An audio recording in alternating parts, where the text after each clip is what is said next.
This morning we have a coffee chat planned for us, and thank you to Alex and to Hannah for giving some questions for what we can discuss this morning. So we're going to start off at the end of Luke 14, and then Raleigh and I will paint a picture for where Luke 14 is in this literary unit. I can't speak this morning. Literary unit. There you go. In chapters 13 through 17. So we'll start in 14 and then expand to 13 through 17. So why don't I read that tail part of 14, and then we'll go from there. Okay.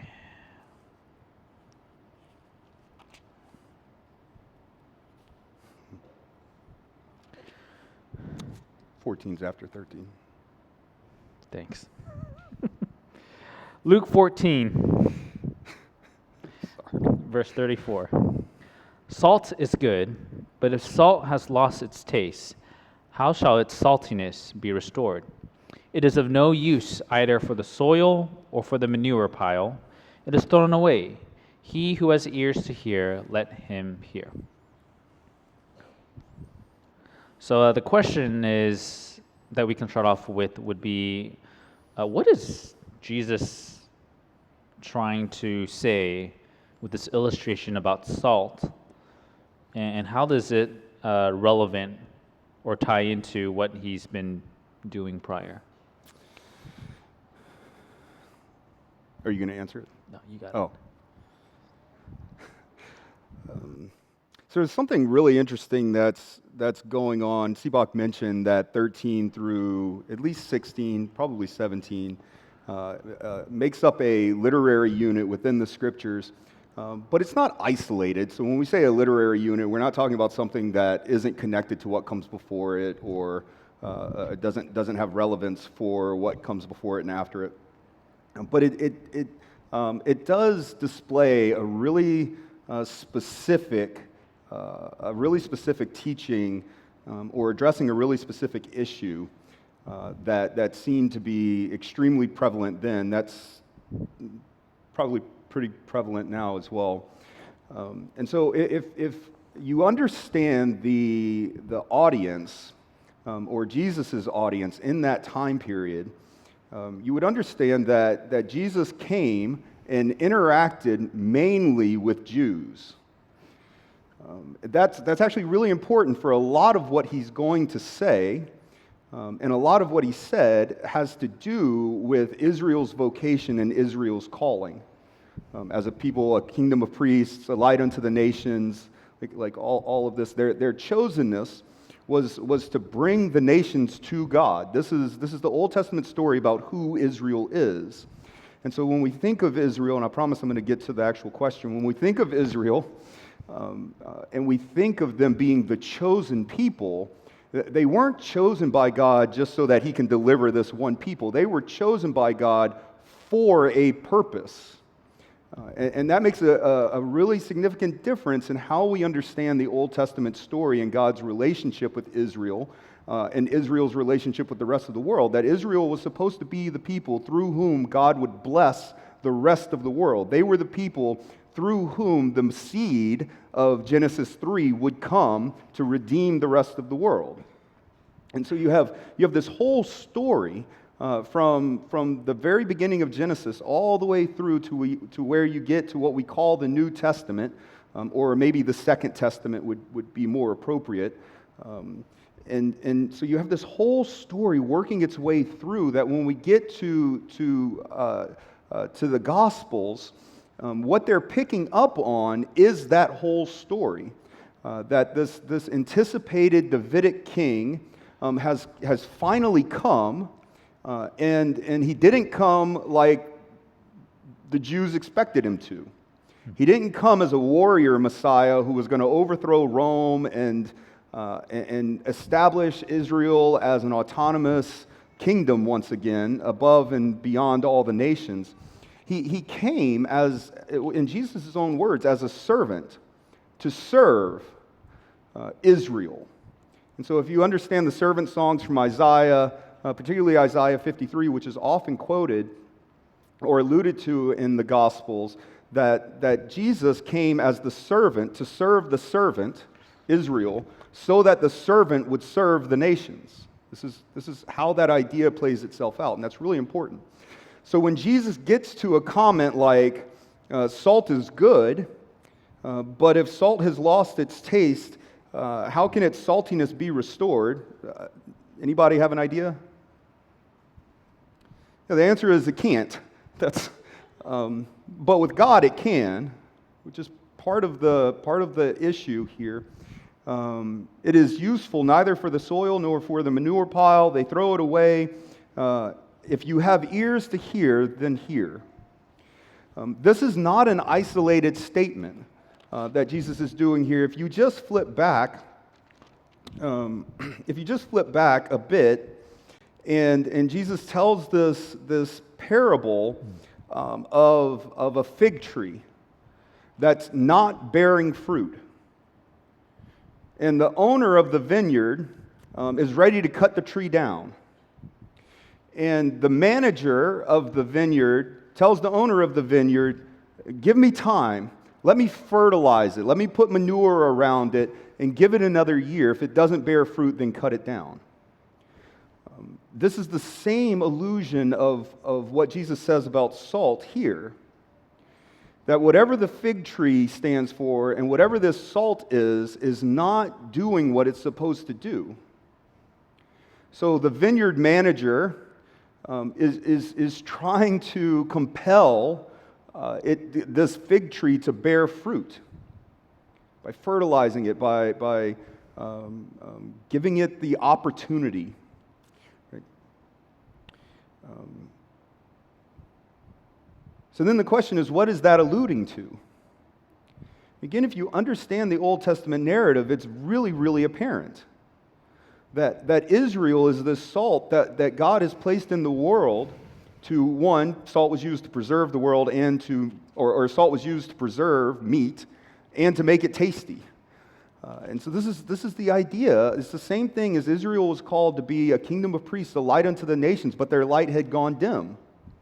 They, in a sense, had taken the light that was given to them and put it under a basket, you should understand that from Matthew, and like even Luke says the same.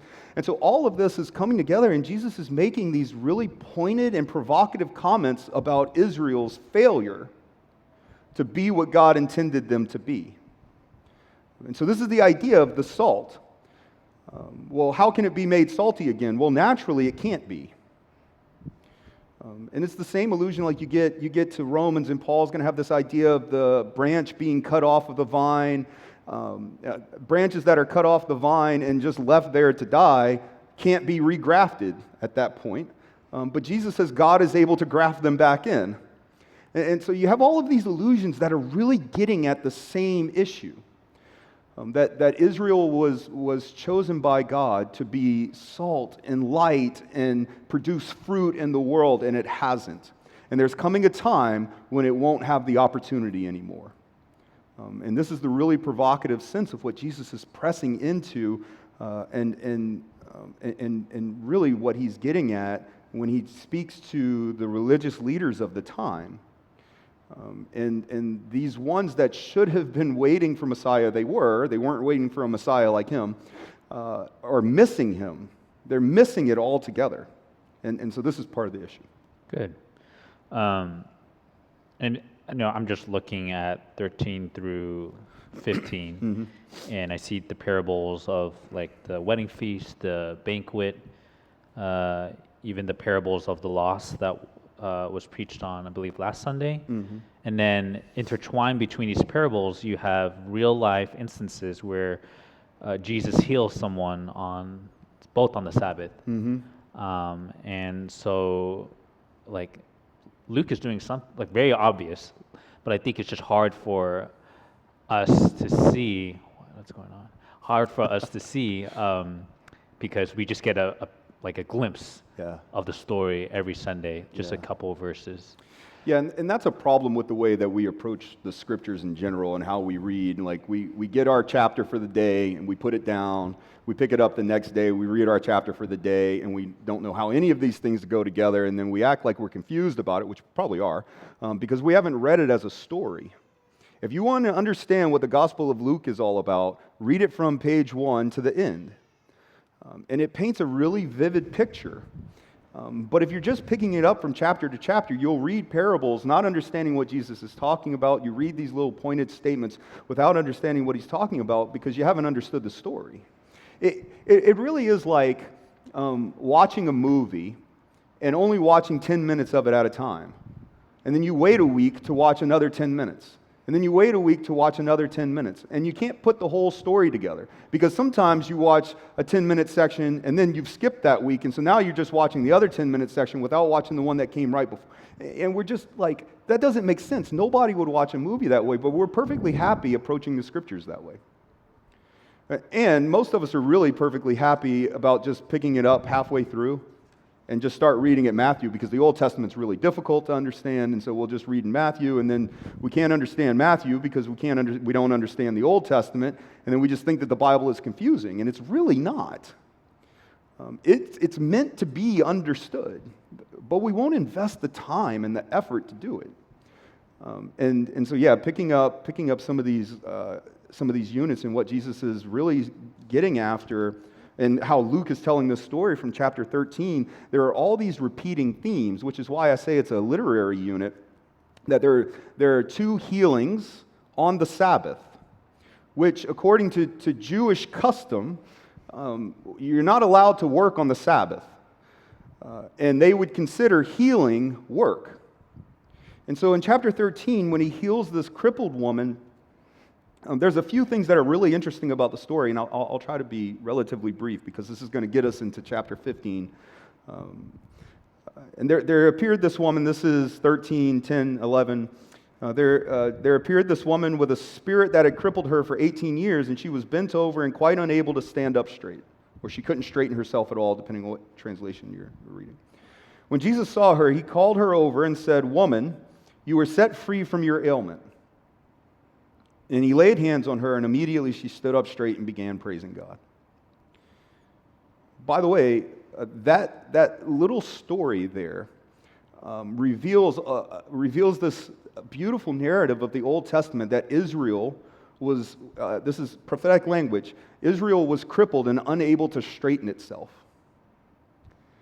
And then Jesus on the Sabbath heals a crippled woman who had been bound by a spirit who inflicted her, and she was able to straighten herself after his healing. Now watch this. But the leader of the synagogue became indignant because Jesus had cured on the Sabbath. And he kept saying to the crowd, "There are 6 days on which you ought to work, in which work ought to be done. Come on one of those days to be cured, but not on the Sabbath." So Jesus does something, and the synagogue ruler turns and rebukes the crowd. He doesn't rebuke Jesus. He rebukes the crowd. But Jesus answers. Luke says, "But the Lord answered him and said, 'You hypocrites. Does not each one of you on the Sabbath untie his ox or his donkey from the manger and lead it to water?'" Hold on to that. "And ought not this woman, a daughter of Abraham, whom the Satan bound for 18 long years, be set free from this bondage on the Sabbath?" Other translations will say it was necessary for her to be healed on the Sabbath. And that whole idea, the notion of the Sabbath, was a time of rest and restoration. So you had a Sabbath every 7 days.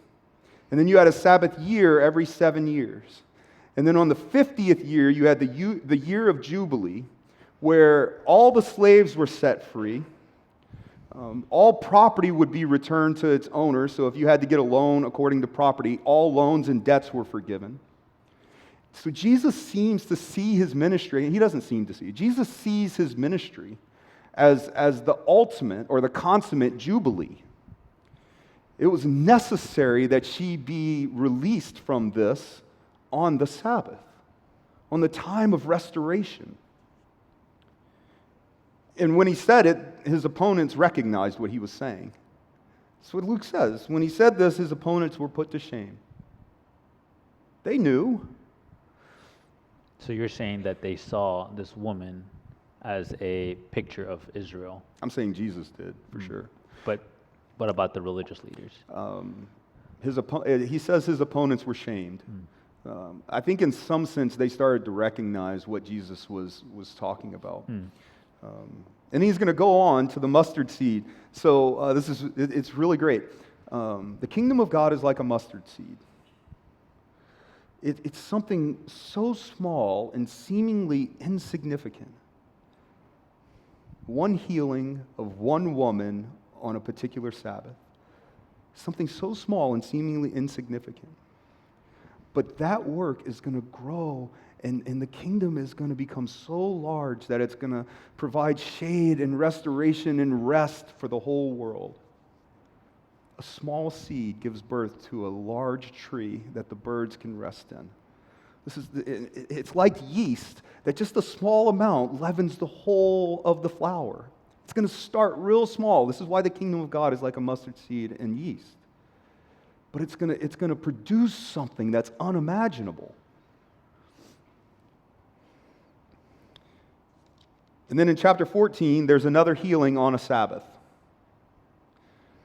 So watch how these two healings connect. I told you to hold on to something in chapter 13. What did I tell you to hold on to? Somebody say it. Right. Which one of you, having an ox or a donkey, wouldn't untie it to lead it to water? Hold on to that, please. On one occasion, this is chapter 14, verse 1. On one occasion, when Jesus was going into the house of the leader of the Pharisees to eat a meal on the Sabbath, they were watching him closely, and just then, in front of him, there was a man with edema. And Jesus asked the experts of the law and the Pharisees, so those who were lawyers of God's law, the experts, is it lawful to cure people on the Sabbath or not? This is the question that Jesus asks. But they didn't say anything. They were silent. Mm-hmm. So Jesus took him and healed him and sent him away. Then he said to them, if one of you has a donkey or an ox, if you're reading along with me, your translation may say child or son. There's a text critical issue here. This is probably boring to you, but this is actually quite important for the literary unit. Anos and weos. Weos is son in Greek. Anos means donkey. It's exactly what Jesus says in chapter 13. So it seems like there may be a scribal error as this was being copied. So this is how I'm going to read it for you, and you just have to trust me. You can come on Wednesday nights and get all of this. Which one of you who has a donkey or an ox that has fallen into a well will not immediately pull it out on the Sabbath? And they couldn't reply to this. You start to get the idea of the contrast that Jesus is setting up? What does it seem like the leaders of the Pharisees and maybe the Jews as a whole cared about? Their possessions. Their donkey and ox, which is their livelihood. And what did Jesus care about? People. Yeah, thank you. People. This is interactive. You got to help me. Cared about people. This is the contrast. Messiah was going to come to release the bonds. If you remember the prophecies from the Magnificat, from Mary's song, or Zechariah's song, or Simeon in the temple, this is the whole, and there are Old Testament allusions. So this is what's going on. It's playing itself out in front of the people. But at least some of the people don't seem to get it. So you get to, then we'll come back to the end of 14 in verse 25, because that's going to be important. But you get to chapter 15. And throughout this section, you have these little statements, like at the end of 14, let's see, 33. So when he's talking about the cost of discipleship, watch what he ends with. Therefore, none of you can become my disciple if you will not what? Renounce. Somebody who's reading along with me, what does it say? Verse 33 of chapter 14. It's going to take longer if you don't say something. Right. No one can be my disciples if you do not give up all of your possessions. If you don't give up your possessions. Salt is good, but if it has lost its taste, how can its saltiness be restored? It is useful for neither the soil nor the manure pile. They throw it away.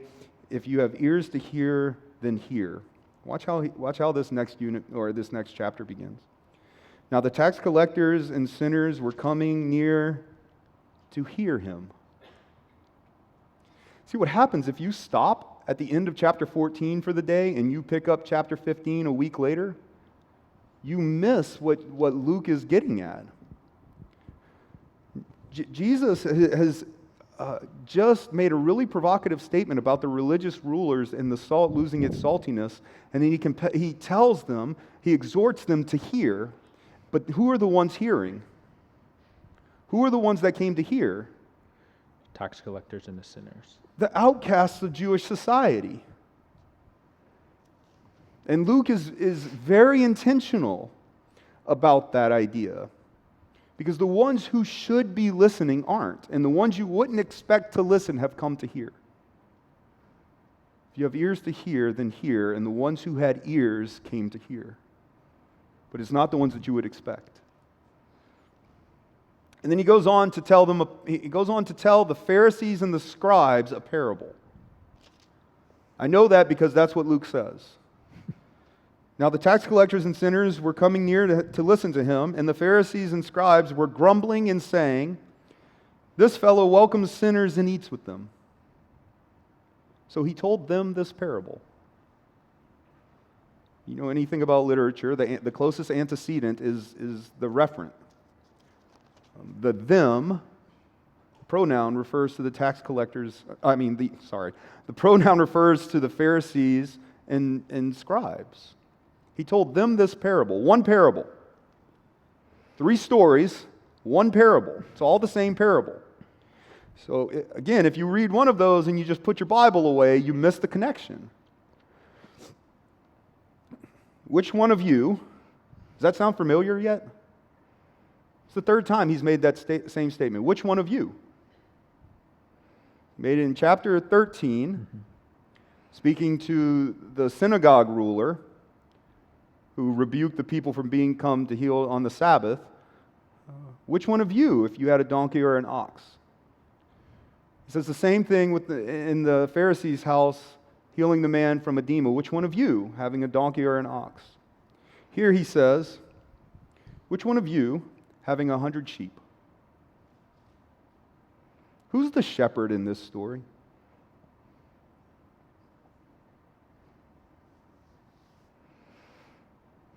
Which one of you? Who's he talking to?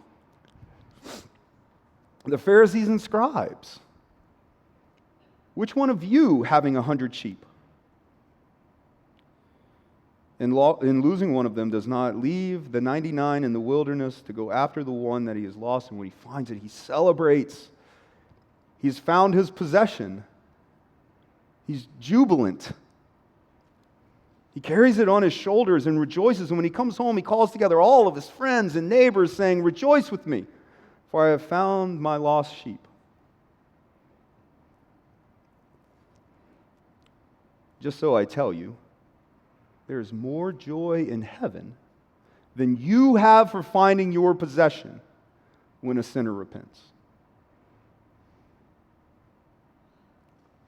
Or what woman, having 10 silver coins, if she loses one of them, does not scour the house, checking every nook and cranny until she has found it, and she rejoices, calling all of her friends to rejoice with her?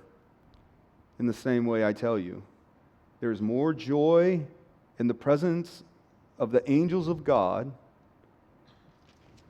over one sinner who repents than you can have over finding your possessions.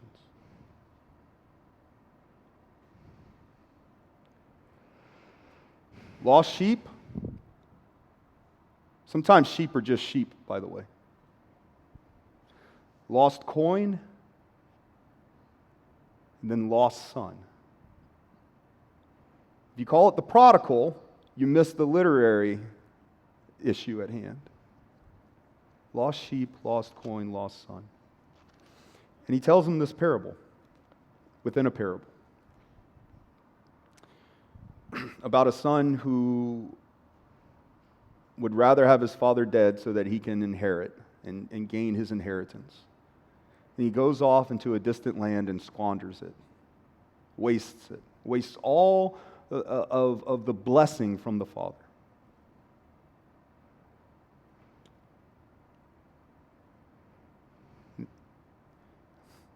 He is so destitute because of the famine that happens in the land that he hires himself out to work with pigs, swine. If you're a Jewish person, that's detestable.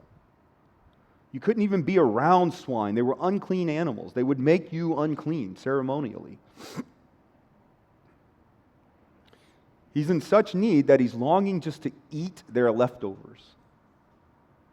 You know how desperate you have to be? And then he comes to himself and says, "Self, my father's servants have it much better than this.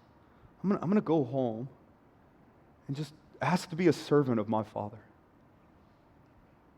And you know how the story plays itself out. When he's still far off, the father sees him and runs, makes a fool of himself, shaming himself to run after this son who had ran away from him and squandered his possessions, and he hugs him. He puts a ring on his finger, a robe on his back, celebrating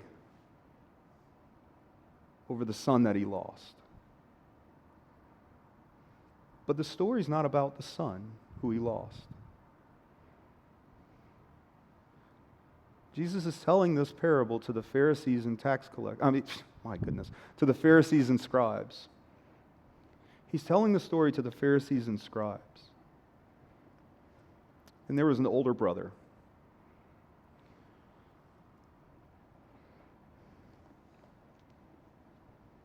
who was in the field, and as he came and approached the house, he heard music and dancing, and he called one of the slaves and asked, "What in the world's going on?" And the slave replied, "Your brother has come, and your father has killed the fatted calf because he has got him back safe and sound." Then the brother became indignant. It's the same idea of what happens with the synagogue ruler when Jesus heals the woman on the Sabbath. He became indignant. The brother becomes indignant. He's angry. And he refused to go in. So his father came out and began to plead with him. But he answered his father and said, "Listen, all these years I have been working like a slave for you, and I have never disobeyed your commands, and you have never given me a what?" A goat. A young goat. Do you get what the older brother cared about versus what the father cared about?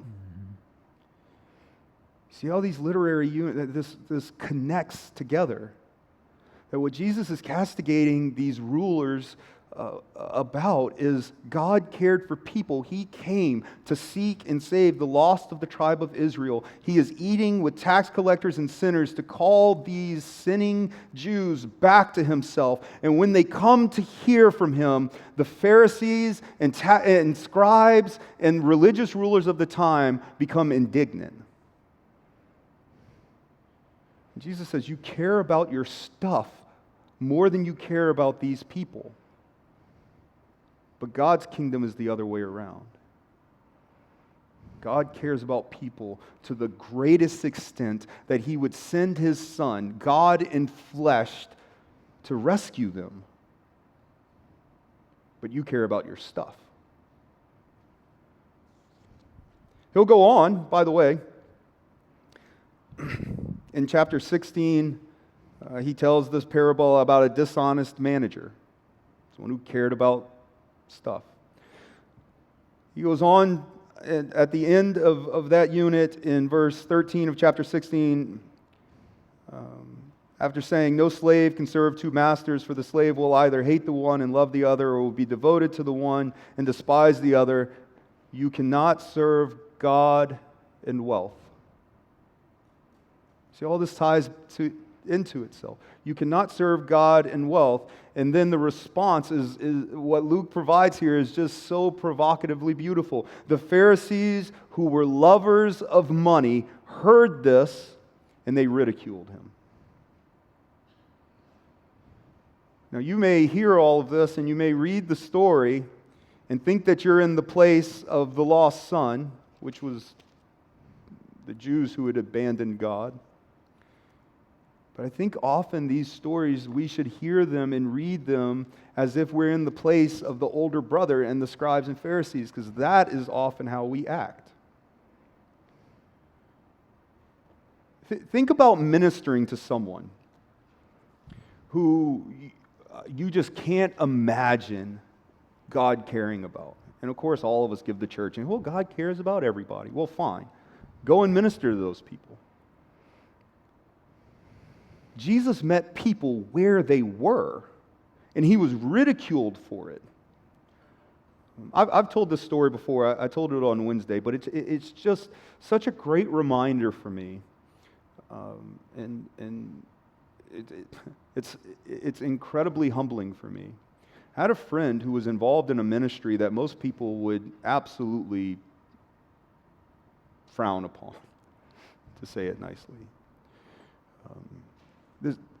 She was involved in a ministry that sought out to minister and love strippers where they were, because that's where you meet people. And she was ridiculed for it, and in a lot of ways ostracized, because she wanted to show people the love of God, people who had never experienced what a loving father was, who had never experienced people who cared about them and not just their bodies. She had never, these people never experiencing true love and care and concern. And she could tell stories about them coming to the recognition of Jesus as King. But if you saw your pastor ministering to people that you just can't imagine, what would you think? Honestly, what would you think? And then would you be willing to do the same thing?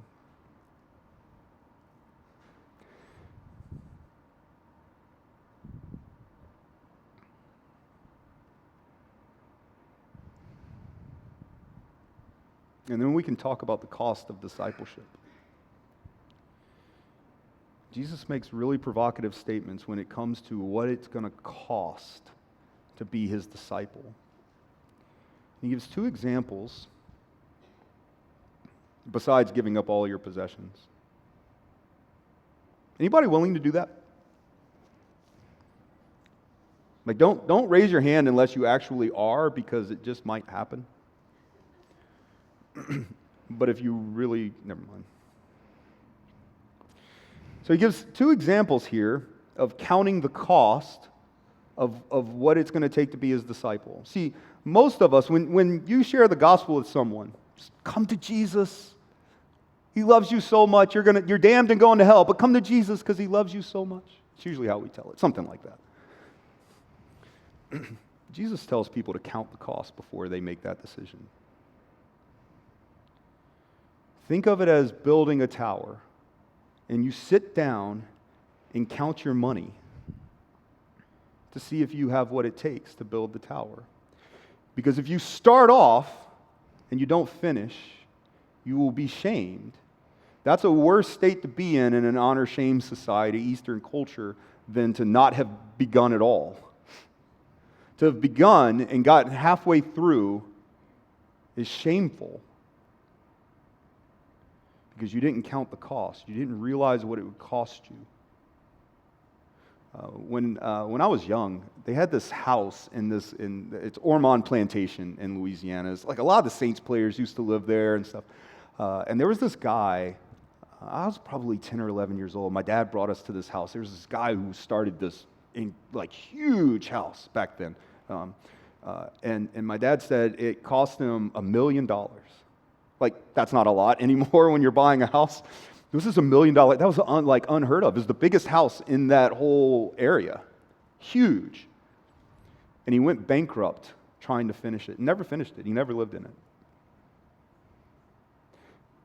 I know that story because people talked about it and how foolish he was for beginning a project that he couldn't finish. This is the same idea that Jesus has here. You better count what it's going to cost you. And what does Jesus say it's going to cost you? Everything. It's going to cost you everything. See, here in the States, we don't have this issue as much. Maybe some of us do.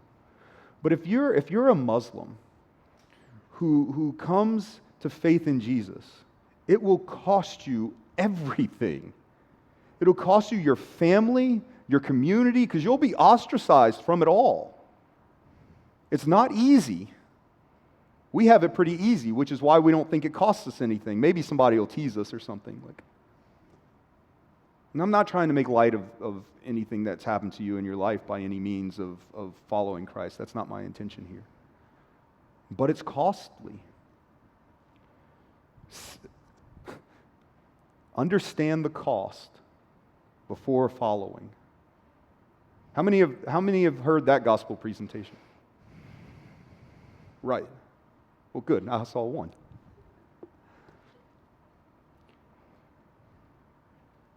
Grace demands obedience. God's grace demands obedience. But the beautiful thing is that what grace demands, grace supplies. Part of the idea of counting the cost is recognizing that you can never pay it. You will never, in and of yourself, have the perseverance to go on. But by the strength and love of Messiah compelling us forward, we can. This is what Christ has come to do. It's the same idea when he talks about these kings going to war with each other. And it's the same idea. Count and make sure that you can finish the job. Because it can become even more dreadful than being shamed in society. It can cost you your life.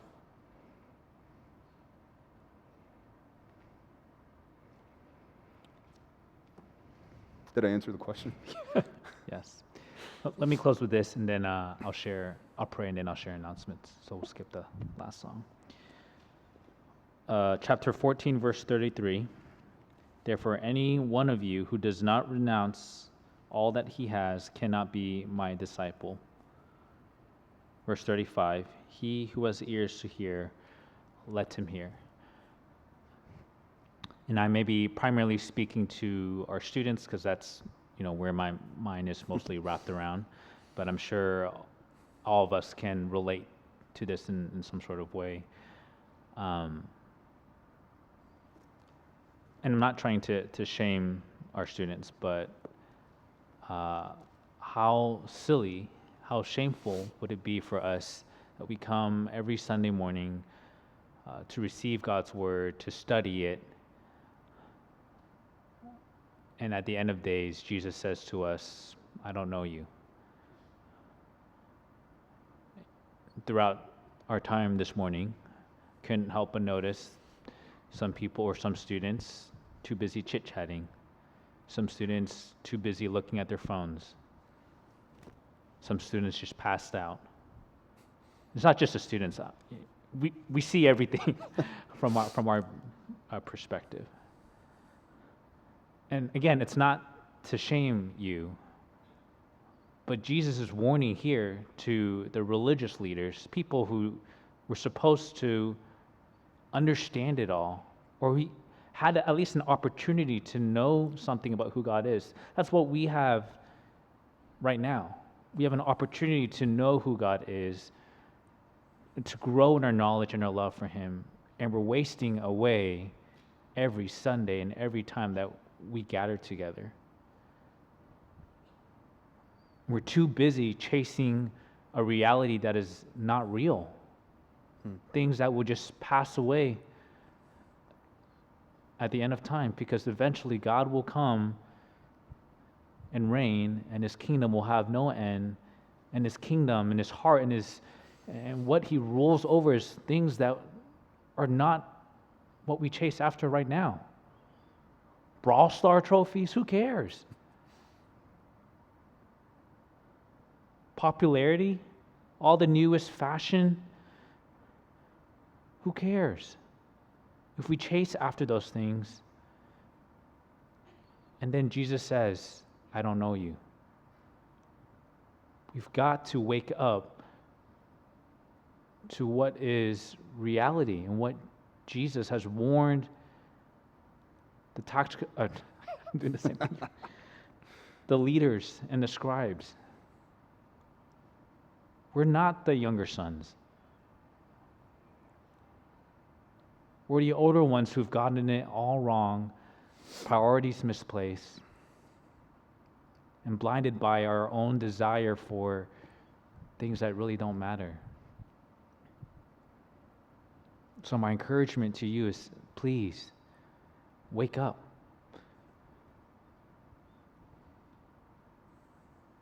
Open your eyes to see what God is doing, not just on a grand scale, but even just like with the woman that Jesus healed, starting with one person, one tiny moment in history. God is doing something, and His kingdom will come forth no matter if we're paying attention or not. I hope to see all of us for eternity. I really do, and I'm sure Raleigh does as well. So thank you again for your passion and for taking us through this section in Luke. I don't know for you, but for me, it's definitely been a huge joy to walk through Luke, even though it's, what are we, year 2 now? Oh, yeah, almost 3. And we'll projected to finish by next year. But it's been great to go really into detail with each pericope, each literary story, but then also to zoom out and to see what Luke is doing all throughout his gospel. So again, just a shameless plug. Feel free to come out on Wednesday evenings and dive deeper with Raleigh and the people that join. Would you pray with me?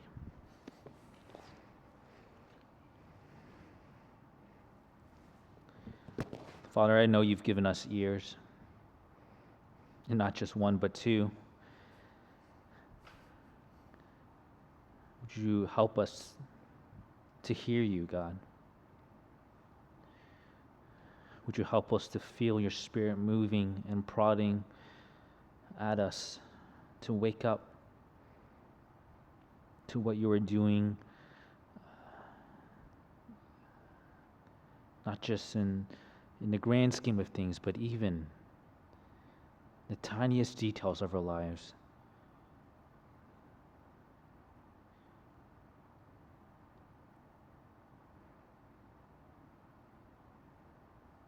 We thank you for being a God who is so patient, so abounding in grace, that no matter how many times we may fail to follow you in allegiance, how many times our eyes, our hearts chase after things that are not of you, you still chase after us. You still desire that we would be your own. Oh Lord, I pray for each and every person in this room, for myself and for Raleigh, that we would never, ever, ever trade things that don't matter in this life for the joy that comes with following you. Would you help us as we count the costs each and every day, whether we know it or not? Would you help us to choose you? Would you show us the joys and the pleasures forevermore there is in having communion with you? So we thank you, we love you in Jesus' name. Amen.